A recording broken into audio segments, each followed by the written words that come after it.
ঢাকার ধানমন্ডিতে ৩২ নম্বর সড়কে বঙ্গবন্ধু ভবনে অগ্নিসংযোগ, লুণ্ঠন, সন্ত্রাস, নৈরাজ্য, ডাকাতির বিরুদ্ধে যে মামলা দায়ের করা হয়েছিল মুখ্য মহানগর হাকিম আদালতে, সেই মামলাটি খারিজ করে দিয়েছেন বিজ্ঞ বিচারক, এই কথা বলে যে তিনি মামলা অপরাধ আমলে গ্রহণ করার কোনো উপাদান পাননি। প্রকাশ্য দিবালোকের মতো সত্য যে একটি ভবনে হামলা করা হলো, গুড়িয়ে দেওয়া হলো, লুণ্ঠন করা হলো, অগ্নিসংযোগ করা হলো, চুরমার করে দেওয়া হলো, এরপরও নাকি সেখানে কোনো উপাদান খুঁজে পাননি। বিচারকেরই বা কী দোষ? যে দেশের প্রধান বিচারপতি সহ বিচারপতিদের মবের মুখে কোর্ট ছেড়ে পালিয়ে যেতে হয়, পদত্যাগ করতে হয়, যেখানে সাবেক প্রধান বিচারপতিকে দীর্ঘদিন কারাগারে থাকতে হয় মিথ্যা মামলায়, যেখানে আপিল বিভাগের একজন বিচারপতিকে এখনও কারাগারে থাকতে হয়েছে, এই পরিস্থিতিতে এই সরকার এবং তার সঙ্গে ঘনিষ্ঠদের বিরুদ্ধে মামলা গ্রহণ করার দুঃসাহস একজন ছোট্ট বিচারকের পক্ষে সম্ভব না।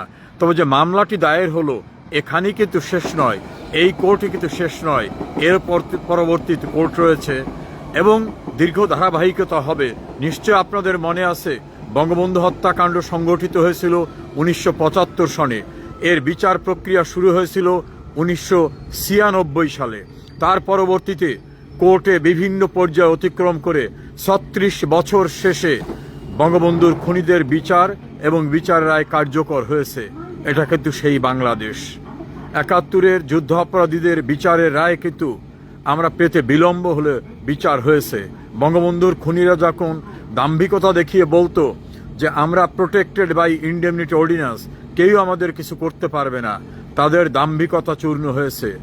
বঙ্গবন্ধু ভবন, যেটা বাঙালি জাতির সমস্ত অর্জনের সূতিকাগার, যেখান থেকে বাঙালির সমস্ত গৌরবময় অর্জনের পরিকল্পনা প্রণয়ন করা হয়েছে, বাস্তবায়ন করা হয়েছে, সেই ভবনকে রাষ্ট্রীয় পৃষ্ঠপোষকতায় রাষ্ট্রীয় যন্ত্র ব্যবহার করে রাষ্ট্রীয় বাহিনী দাঁড়িয়ে থেকে পাহারা দিয়ে যে জঘন্যতম বর্বরচিত নারকীয় অপরাধ করেছে, তার বিচার হবে।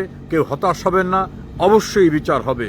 হয়তো কিছুদিন বিলম্ব হবে, আমি বলবো অবশ্যই বিচার হবে। যারা মামলাটি করেছিলেন কোর্টে, তাকে আমি ধন্যবাদ জানাচ্ছি। যে বিজ্ঞ আইনজীবীরা সংশ্লিষ্ট ছিলেন, তাদেরকেও ধন্যবাদ জানাচ্ছি। হতাশ হবে না, বিচার অবশ্যই হবে। কেউ রক্ষা পাবে না বাংলার মাটিতে, ইনশাআল্লাহ।